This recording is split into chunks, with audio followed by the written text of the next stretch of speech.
Joining us again with Charlie McCann, live from Gibraltar, and John Richardson, looking very tanned, actually, Rico. Have you been out sunbathing at all? No, it's just, as my wife says, big surface area, so the sun hits. That's just your stomach. Luckily, you can't see that. Hey, to be fair, Rico, I think one of the stories this week, Sky Sports have cancelled Sunday Supplement. They obviously have been watching us and thought there's no way we can compete with anything like that. Well, this is what happens when I don't go on it for 12 months. It's very sad, really. I mean, okay, a lot of people thought it was a bit of an ego thing, but I think it served a purpose. And it was a nice sort of prologue for Goals on Sunday, which is also canned. Obviously, they need you back, Rob. Absolutely. Never been the same without us, my friend. Never been the same. There you go. Charlie, how are you? And first of all, who's going to win the Champions League? I'm in great form. I'm actually saddened as well, I must say, to hear that news. I wasn't aware of it. That I look forward to the Sunday supplement. I must say, less so in recent years. I've got to be honest, Goals on Sunday. I didn't really, with Sky Sports News going through the goals so religiously, I didn't really see it. But Sunday supplement, no, sorry, I'm not trying to blow smoke up people's, but I look forward to that. I just thought it was a different perspective.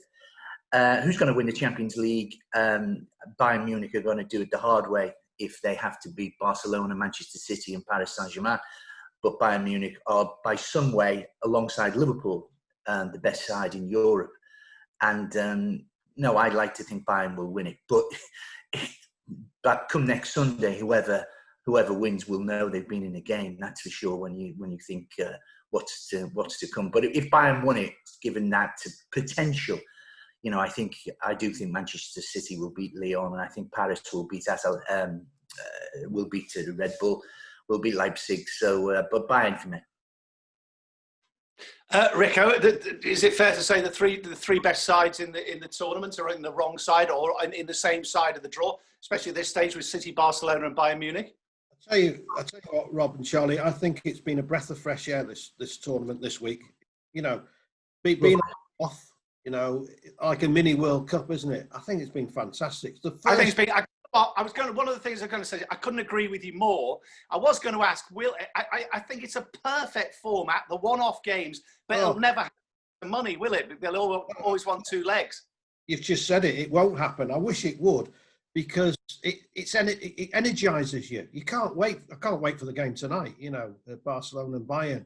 And for the first time, I've not noticed an absence of crowds. I've been banging on about, there should be crowds, which there still should be, of course, but you do forget it because the football has been sensational.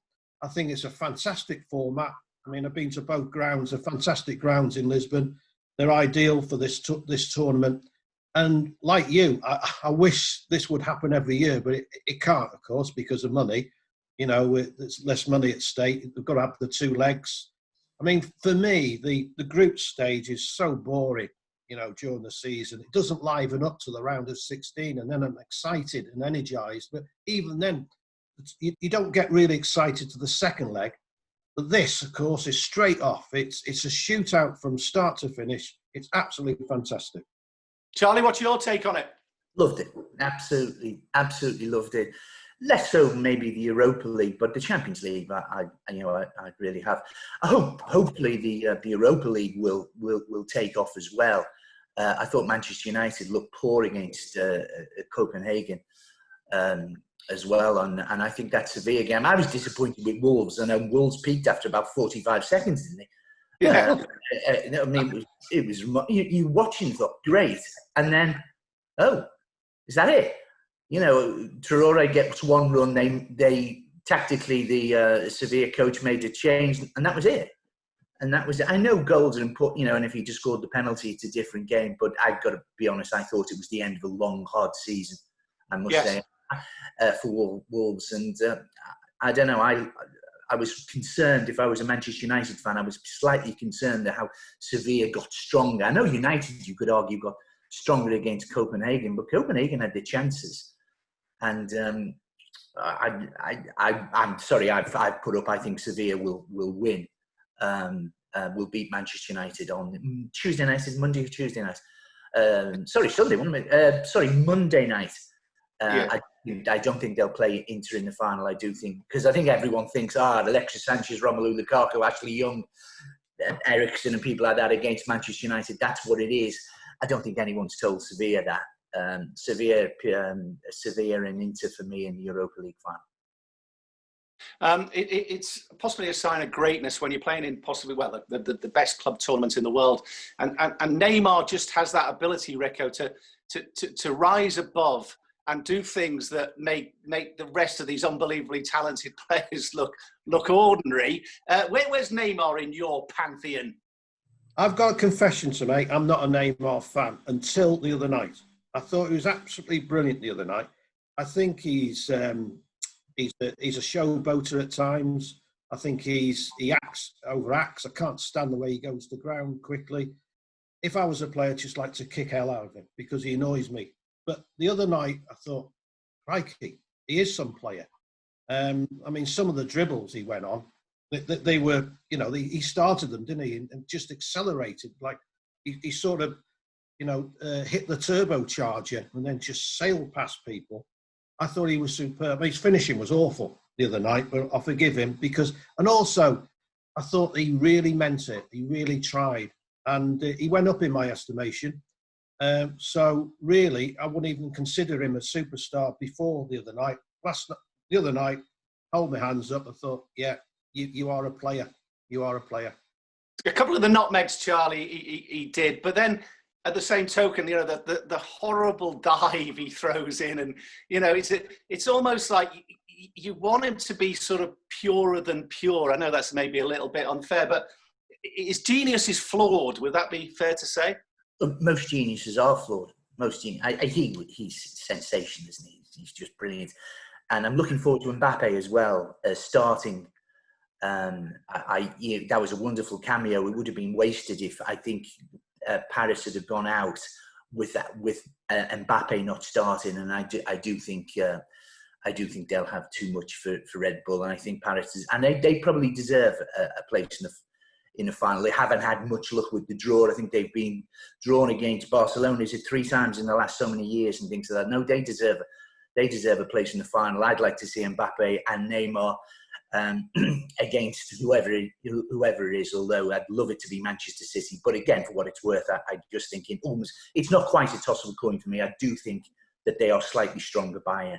But both of those sides have got to get past Barcelona and Lyon respectively for their semi-final. But Neymar, no, he's fantastic. But one person I would like to pick up on this weekend is, we all talk about the greatest footballers in the world. I think the best centre forward in the world is Lewandowski at the moment, and is that I thought about 12 months ago, maybe 2 years ago, I thought his powers were slightly on the wane, and there was talk of him, and I said, is he coming to the elephant's graveyard? There is the Premier League, and no, if anything, he's better than ever. And he might be the difference. He might be the difference. But he's not a Messi. He's not a Neymar. He's not a Ronaldo. He's not an Mbappe. But my God, he's a hell of a centre forward. Rico, Pep Guardiola saying it's our time, Manchester City in the Premier League. It's a little difficult to say that, isn't it? When you've got Barcelona, Bayern Munich, Lyon as well. As Charlie says, if they're going to win it, they've got to do it the hard way. Yeah, they have. I mean, let's be fair. Pep Guardiola was brought to Manchester City to win the Champions League, because Mancini and Pellegrini have both won the Premier League and won other trophies. Pep's come in, he's done well, obviously, in the Premier League, but the Champions League is what he will ultimately be judged on. And as Charlie says, I'm with him. I think Bayern are probably the strongest all-round side, but as you say, got to get past Barcelona. He's got it all to do. It'd be unfair to say if he doesn't win the Champions League that he's a failure. I mean, that's over the top. But they've spent a lot of money on bringing him and his entourage over, and it's ultimately to win the Champions League. So the pressure is on. And excuse me, at the same token as well, they sacked Maurizio Sarri because he hasn't won the Champions League, and Allegri before him, and Setti and the Barcelona bosses. You know, he's under pressure because they probably won't win the Champions League. It's a measure of how football's changed, isn't it? Well, it's madness, isn't it? You can go back to Jupp Heynckes at Real Madrid years ago. He got sacked after winning the Champions League. You know, so I mean, nothing surprises you now, does it? With managers, the only thing is they're well compensated. You know, not that Pep would ever get the sack at Manchester City. That'll never happen. He would walk away, obviously. But yeah, they are well rewarded. But it is madness, and nothing surprises. You knew Sarri was going to go because some of the players didn't like, you know, the methods. So he was on his bike, and you know, it happens in the Premier League now, doesn't it? You know, top managers go. It's like confetti. I love it when people have birthdays because they kind of catch up with me. But Alan Shearer 50 resonated with me a little bit this week. I'm sure you won't be talking about the fact he's 50. Come on, you've been dealing with him lately. How is he, Big Alan? He's a top guy. He's you know, he's a sort that you can. Well, I haven't picked up the phone and say go for a drink, but you could. You know, I mean, I know he bumps into Terry McDermott quite a lot. They live in the same area. Although Terry, I think, can outdrink him, to be fair. Most people. But Alan's a great bloke. He says it how he is. You know, I rang him up about, you know, talking about Paul Gascoigne. He asked a few questions. What do you want? What sort of angle? The good thing about Alan is, he always wants to see the good in people. You know, he wasn't prepared to do it if it was a knocking piece or something like that. Now, I know as a pundit, he's got to be critical, but with Alan, it's usually constructive criticism. And as a guy, he's a top guy. He's a throwback to the old days. As a player, he was immense, absolutely immense. I still remember that. Oh, sorry about this, Charlie. Yes. That volleyed goal against Everton. That was one of his greatest goals. I was just looking at his stats, Charlie. 260, it's not all in Premier League goals, but 260 Premier League goals. The next record goal scorer, Wayne Rooney, on 205. Aguero's on 180. I don't say we forget about how good Alan Shearer is or was, but I mean, those stats are amazing. We do forget how good he was. That's not, you shouldn't have qualified that statement. We do forget. For some reason, we've got, Thierry Henry and all these, these guys, fantastic players. Shearer was great. Shearer was the best crosser of a ball I've ever seen. Yeah. Les Ferdinand, you could have Gillespie and people like that. Les Ferdinand probably thought, if you saw Shearer wide on the right, this is going right on my noggin. He was absolutely fantastic. He wasn't blessed with the greatest left foot in the world. He wasn't overly quick, whatever, blah, blah, blah. He was just a fantastic professional. He was a great striker. He was a scorer of great goals, and he was a great goal scorer. And they don't fit perfectly. The Fowlers of this world could do it as well. Maybe somebody like Michael couldn't. He was a great goal scorer. He wasn't really a scorer of great goals other than his pace. Alan Shearer was. And we should never forget that. He was one of our finest sons, and 260 goals, an X number in the Premier League. And they were for Blackburn Rovers and Newcastle, and he had the opportunity to, and goodness knows how many he'd have gone if he'd have maybe signed at some stage for Manchester United, who were probably the team of his generation. That was my next question. Did he sign for the wrong United, Rico? Of course not. Crikey. I mean, Alex Ferguson still regrets it. Two players he regretted not signing. He always goes on about it: Alan Shearer and Paul Gascoigne. But Alan almost did sign for him, didn't he? But Newcastle came in with that 15 million world record bid. I think how times have changed since. But picking up on what Charlie said about Alan being a great crosser of the ball. Remember that 5-0 win against Manchester United, October 1996. I think I've got a cup somewhere with it on. Les Ferdinand's goal, superb right-wing cross from what Charlie said from Mr. Shearer. Fantastic. No, he didn't sign for the wrong club. Of course he didn't. Rico, what's the transfer news? Is it all smoke and mirrors? Jadon Sancho with this push? It's becoming a saga. I'm disappointed, really, that we're talking about £100 million players. You know, I've said it before. We're in unprecedented times. People have lost their jobs. You know, people can't go to football, and yet football remains in this sad bubble, really. You know, of we can still pay 80 million for somebody, still pay 90 million for somebody. I just wish Man United were taking a stand. They're not. They just don't think they want to pay that money. It's not that they won't pay it, you know, because of the financial straitjacket we find ourselves. It's got nothing to do with that, which is sad. And you're still getting. I mean, Charlie mentioned it the other week about Nathan Ake, 41 million. You know, we're still getting ridiculous fees, and I just hoped that a reality check would have come out of this pandemic, but it's not. So yeah, answer to your question, Rob. It's not smoke and mirrors. There are things happening for big money. Big money as well. United linked with everybody, they always are, but linked with Ben Chilwell for a cool £80 million for a left back, Charlie. We've been off the air. We've missed for a couple of weeks. We've not had a chance to say well done and have a happy retirement to Leighton Baines at Everton, who must be one of your finest servants in recent years, I would imagine. Yeah, a great professional. By all accounts, a really good bloke as well. A really top-class professional, nice footballer, would do anything for Everton, and almost a sort of throwback to a different era as well as a player. And look, just he an absolute star of a bloke as well, and he was a really he wasn't a sort of world class sort of footballer, but if you see Ben Chilwell, you know, going for £80 million at his pomp, would you say Leighton Baines then would have been around a similar? At his best, he was, I think, can be mentioned in the same breath as a sort of Ben Chilwell. That surprises me, because I've been impressed with Brandon Williams. And is it basically saying we as Manchester United, we cannot,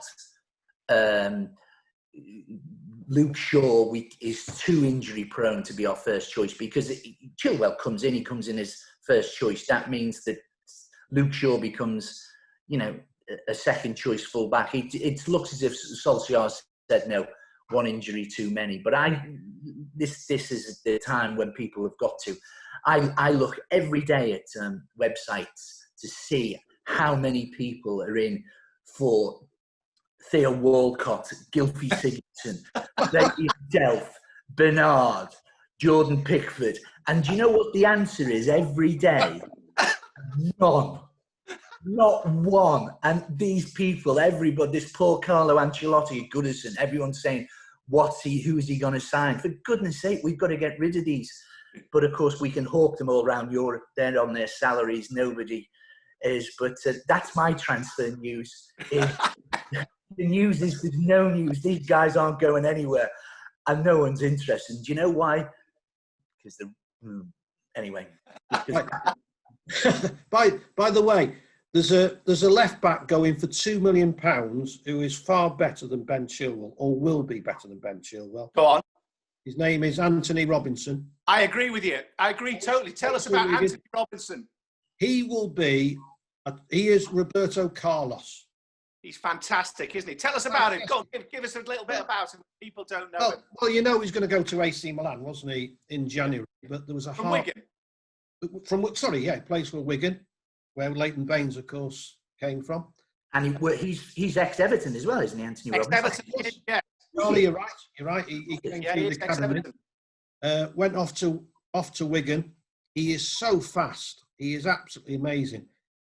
He's got a fantastic engine on him. He looks not complete article yet. Obviously, he's still learning the game. But he's now available for a knockdown £2 million because of the Wigan going to administration. I mean, £2 million. I was hoping Newcastle would go and get him, but they probably never heard of him. This is the problem. They don't, people don't do scouting anymore like they used to. This guy is top class. It looks like he's going to go to Sheffield United. I think Everton are actually in for him, although they don't need a left back, do they? I don't think. But Charlie might disagree. Yes, I would. I would if this a guy is as good as I've been told on more than one. I would. Luca Dean is one of the few people who might be able to get some funds in for Everton. Yeah. And I'm afraid, if we're going to get an outstanding young left back, no, I would take that risk and give. Let's say we got £30 million for that. That gives the money to Carlo Ancelotti, which is needed for other parts of the pitch. No, I think Everton would, but only because of that. I think looking forward, we would have to get rid of Luca Dean, who was one of the very, very few people who I think, alongside maybe Richarlison, Calvert-Lewin and Holgate, who people are interested in. Yeah. No, spot on. Sorry, Rick. Yeah, just the last one on Anthony Robinson. I saw I covered the game Hull Wigan and was chatting to Ian Paul Cook before the game, and they were talking about Joe Gellart, who's going to Leeds, isn't he? Yeah. The young striker. But I'm watching the game, and this guy's flying down the left wing, causing absolute havoc. And I rang Reedy afterwards, and I said, "Who's?" And then he told me the story. And, AC Milan are interested. He had a heart problem that all cleared up. So there are people out there. Just to round off, fellas, Rico, you're going to be the busiest man in the world after September the 12th, in the sense that how are they fit? How on earth are they going to fit all the games in? I know they've stopped FA Cup replays and there's no Carabao Cup second leg semi-finals, but I mean, how do you squeeze a Nations League and internationals and playoffs and everything else? Well, it's impossible, isn't it? The only thing I'm disappointed is, I'm still an FA Cup traditionalist. I think we all are. It's always the FA Cup that suffers, isn't it? It's not the Premier League, the all-empowering Premier League. I mean, don't forget, the Premier League, when it started off back in 1992, supposed to be composed of 18 clubs. Can you imagine trying to ditch 2 clubs now? Well, that would ease fixture congestion, wouldn't it? Long term. But in answer to your question, it's trying to get a quart into a pint pot. Almost impossible. There's going to be football coming out over here. Something's going to give, and it'd be the cup competitions, because it'd be the Premier League and Champions League, won't it? That's all important. Last one for you, Charlie. I'm totally on a different subject. We talked about football behind closed doors. What's your take on the cricket? Because for me, the whole summer's just been absolutely sensational. Not least the last test at Old Trafford with Pakistan. Oh, it's brilliant! Absolutely brilliant. And again, I'm not a Butler fan. I got to be honest. I think he isn't the best wicketkeeper. His first-class record as a batsman isn't very good. His test record as a batsman isn't very good. But when you drop 3 catches, stroke stumpings, and you go in and your test career is on the line, to get 80 would show balls. He had to have Wokes down the other end, mate. And Wokes is becoming maybe all rounder. Pakistan probably, it wasn't the finest hour of Abid Ali, the captain. I think I think the cricket has been absolutely fantastic, and I've absolutely loved it. And I'm praying for not much rain today so that I can see. I think Babar Zaman is potentially the best batsman in the world. I think he's that good. I wrote after the T20, after the 50 over World Cup last year, my team of the tournament, and Babar Zaman was batting at 5, and everyone said, "Who?" And I said, "You're kidding. This guy's." And I know it. People like me. I'm sorry, I'm one of these people. Rob. I like people who are aesthetically pleasing on the eye and things like that. A bit like yourself, your bomb. Yeah. Absolutely. And I think he's sensational. I could watch him bat all day. I think this is the problem is, if you've seen a weather forecast for Southampton for the next 4 days, it's desperate. Yeah. But it's a good Pakistan side. Whether they picked the right team, I don't know. I don't know, but it was a great test match. And this one potentially is as well. Although it's probably, as soon as you see a test match in the draw is something around 6-4 before a ball's bowled, that only means one thing in 2020. It means that there's rain around, because the draw statistically should be about a 5-1 shot, because that's a great thing about Test cricket these days, you know, and I want it to remain at 5 days rather than 4 days, that you get results, you know, the days of, you know, Jeffrey batting for 2 days for 120 not out, you know, it's over. Although it was an amazing thing as well. I remembered that David Lloyd scored 240 once for England against India and got dropped for slow play for scoring. So, you know, so it was there in the sort of 70s and things like that. But these days, you know, the you know, cricket matches are on, you know, test matches are on 78 rather than used to be on 33. They've missed out 45. They've gone straight to 70 RPM. I love it. Well, cricket's my, you know, I absolutely adore cricket. But just make sure you have one eye on Babar Zaman today. What a batsman he is. Brilliant. Fellas, thanks a lot, guys. Rico, thanks a lot, mate. Well, hey, they should have had the test match at Manchester. Glorious. Yes. Tell you can. Charlie, thanks a lot. Guys, thanks a lot. Thanks. For the very best in sport, subscribe free to Switchbox TV.